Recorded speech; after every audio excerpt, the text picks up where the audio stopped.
Good afternoon, YouTube, and welcome to the first video that I'm creating in 2025. First, I want to wish everybody a Happy New Year, and I really do believe that this is going to be a good year for F5 because there's so much excitement about Big IP Next for Kubernetes. There's a lot of excitement about, Big IP AI. New automation orchestration specifically revolving around Big IP. And so as some of this comes out more and more, you're going to see a lot on this channel. My goal this year is to bring you guys lots of demos, lots of cool things that will enlighten you, help you, kind of give you some ideas on kind of maybe what's going on in the space. Focus a little bit about kind of like AI, but getting back to basics specifically around Big IP integration in Kubernetes. This includes the multiple flavors of Kubernetes, OpenShift, Rancher, just different Kubernetes flavors in general. So I created quite a lot of videos last year about, multi-cluster and kind of moving to multi-cluster. And, we just released CIS version 2.19. We're starting to work on CIS version 2.20, which includes some enhancements into IPAM. And the other one is the arbitration for the multi-cluster active standby. So we're going to rework some of that. That's quite exciting. There's quite a few customers that are asking for that. So also, what you're going to start seeing, new platform, replatforming, that kind of stuff coming out. There's a lot of great stuff. Itching to get my hands on some early code so that I can create and show you guys some cool things.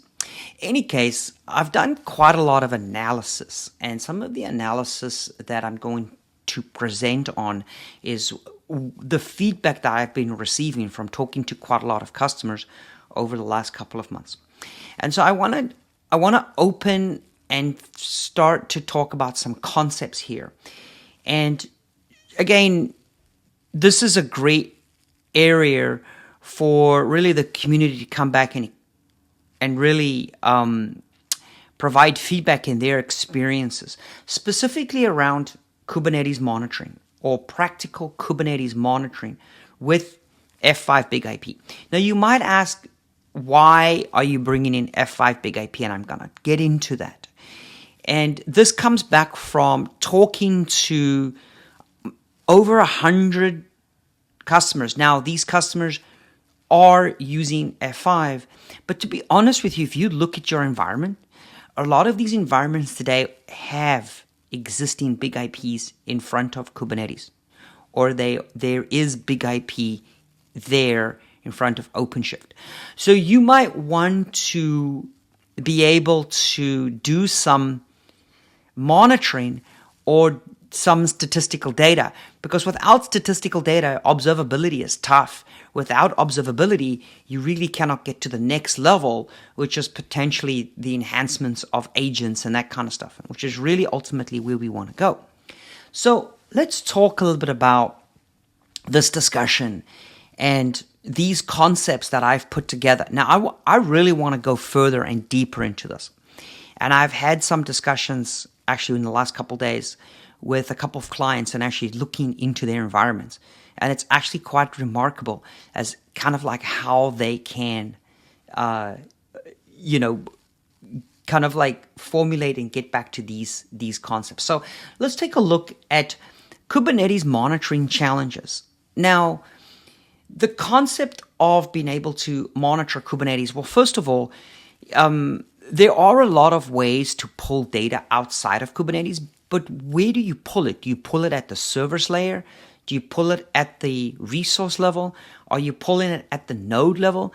And some of it can be pulled and looked at in some kind of dashboard or management, but Kubernetes doesn't really have a dashboard or management unless you go with Rancher or OpenShift.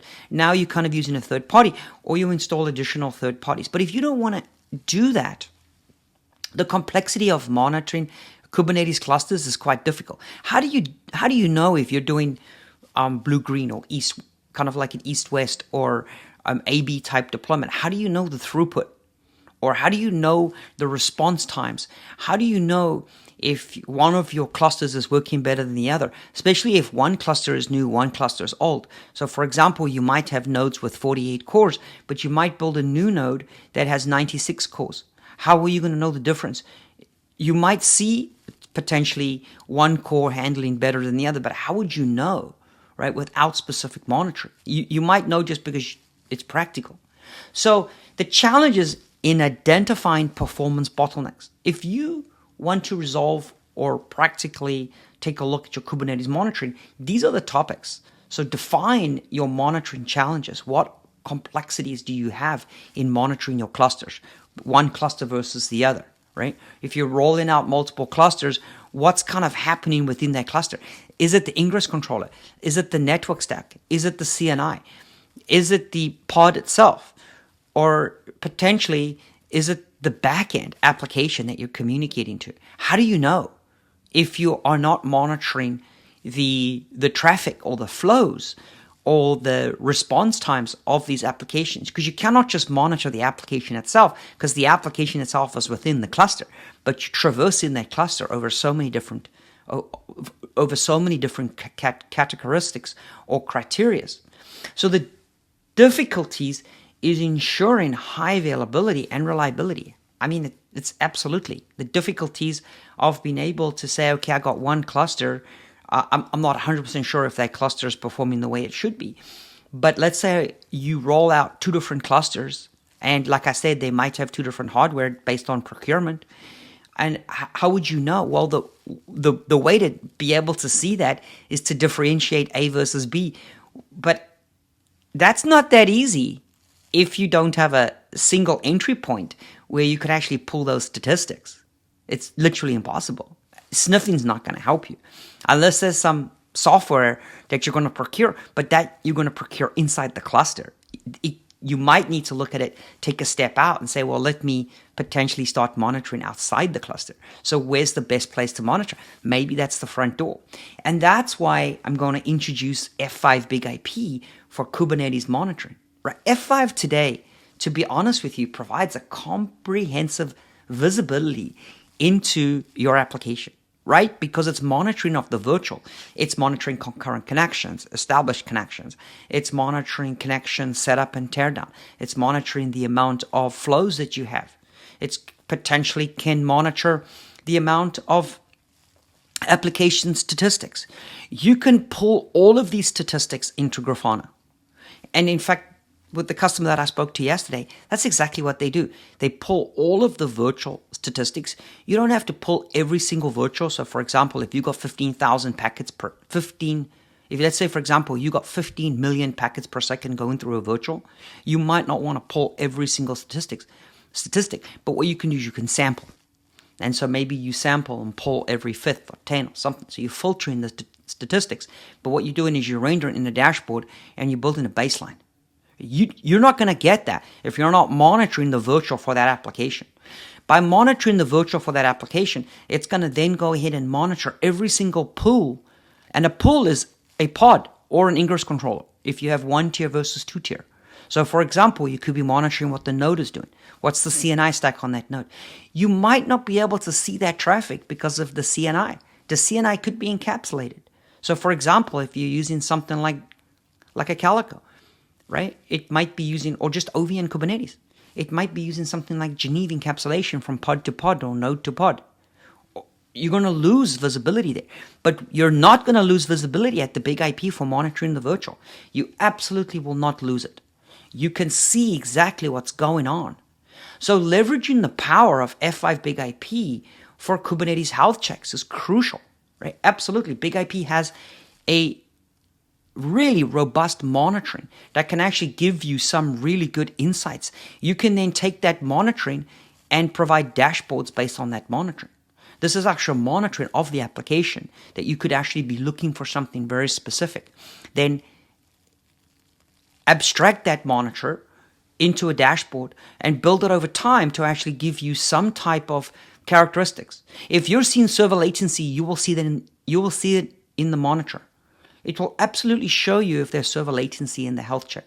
You will see something spiking in a dashboard in Grafana, you will see it spike. If you've seen it spike, you know that you have some type of application latency or something going on. At that point, now you can investigate.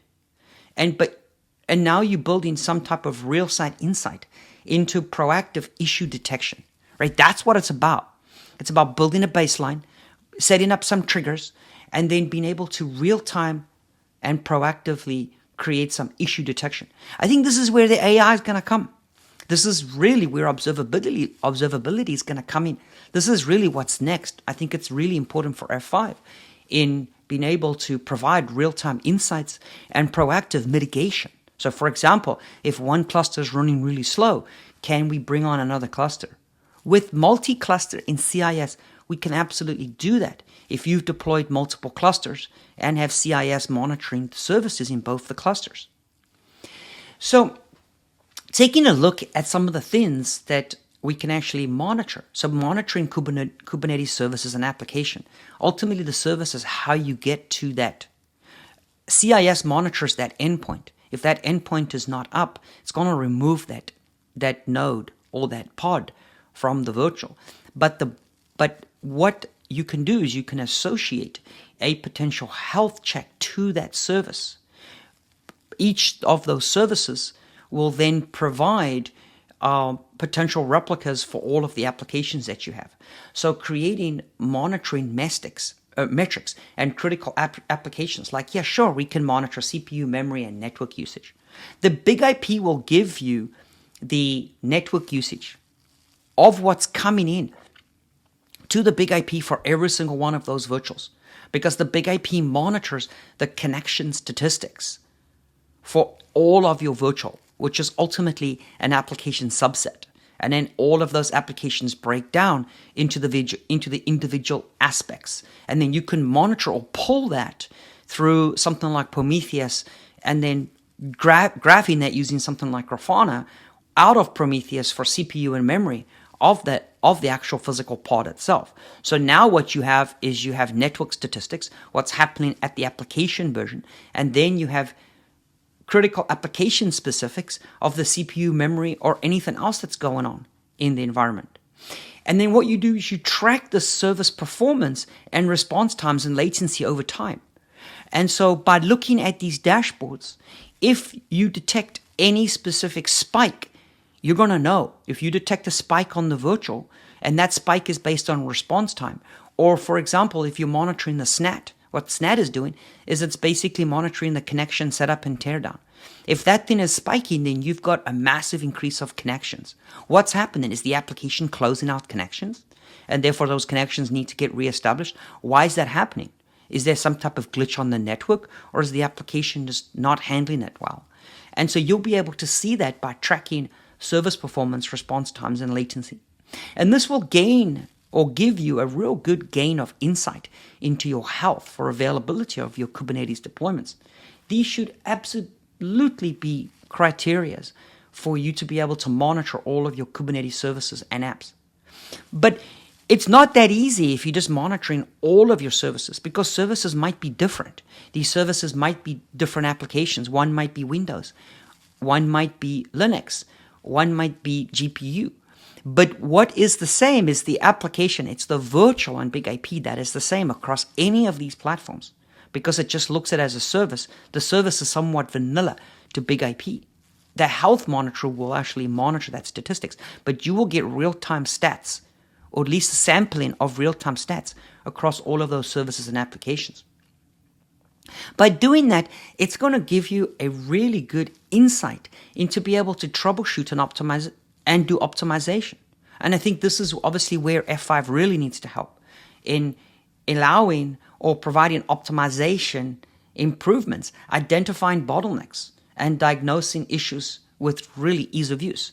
So by looking at that single pane of glass, potentially, of stuff that's been abstracted out of big IP for the virtual and for all of the services over a period of time, you're going to get a really good indication of what's going on, whether it's network, whether it's application, or potentially maybe back-end latency. Leveraging the big IP's capabilities to do performance tuning, I think that's huge. Performance tuning, maybe it's network performance tuning, maybe it's additional resources, Maybe it's adding additional services, or maybe it's looking at something like a multi-cluster, enhancing the reliability and stability of your clusters. And so maybe this is breaking the clusters into more horizontal clusters and scaling them vertically, and saying, instead of just having one big cluster, maybe I'm having multiple clusters, and then being able to weight the load or the traffic or the ratios across the clusters. And this is kind of where we're going. We're putting ratios into nodes. We're putting ratios into the application.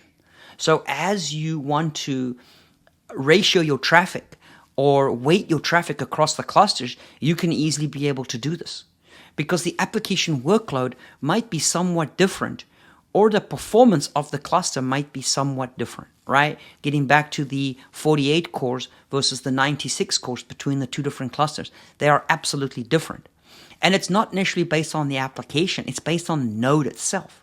The node, because the CPU is different, so therefore you're gonna see a different performance aspect between the two different nodes if you have it. And those might be two different clusters. And that's a really good way of letting Big IP be able to not only monitor that, but let Big IP be able to scale those two clusters using something like CIS and the multi-cluster aware load balancing. Because it has the capabilities as a gateway to not only provide real-time monitoring and statistics, but also real-time load balancing using a ratio across the two clusters.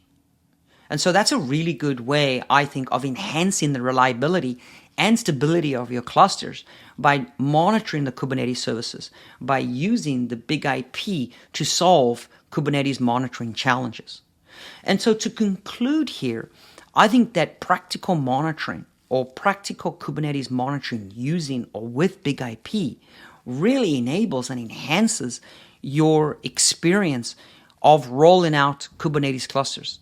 Now, Big IP might not be the ingress controller. Big IP might just be the gateway to the ingress controller, maybe like a two-tier environment where Big IP is the gateway for distribution and monitoring of traffic across the cluster to the ingress controller, and then the ingress controller can maybe provide more fine-tuned, maybe application-type monitoring, as well as maybe some security. But you kind of get that for free. You're leveraging the benefits that come with Big IP, right? People have been using Big IP for applications for years. So leveraging what's built into the Big IP and maybe extracting those statistics out and graphing that in Grafana is the way to go. You can use Prometheus, for example, to do that. I have created a video in my channel on using Prometheus, emphasizing the importance of proactive monitoring and optimal or optimizing performance. I really want to see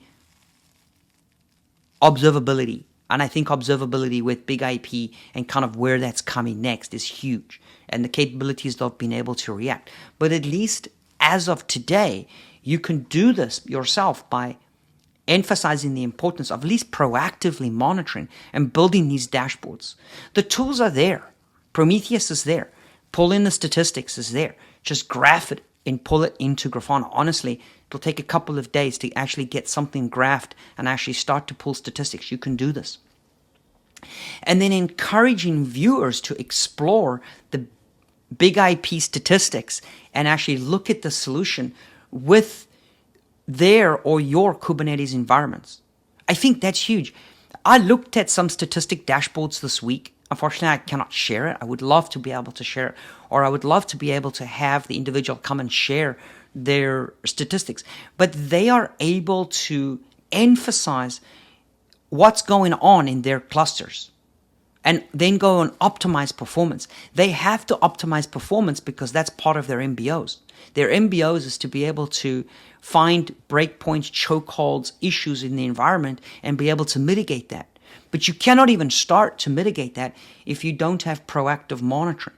So proactive monitoring comes first, then optimal performance comes next. And I think the piece after that is ultimately the observability and the reaction of observability with regards to AI is the final piece. And so I think you can kind of get there, but you have to start with proactive monitoring of an of an environment so that you know exactly where and kind of what you're seeing.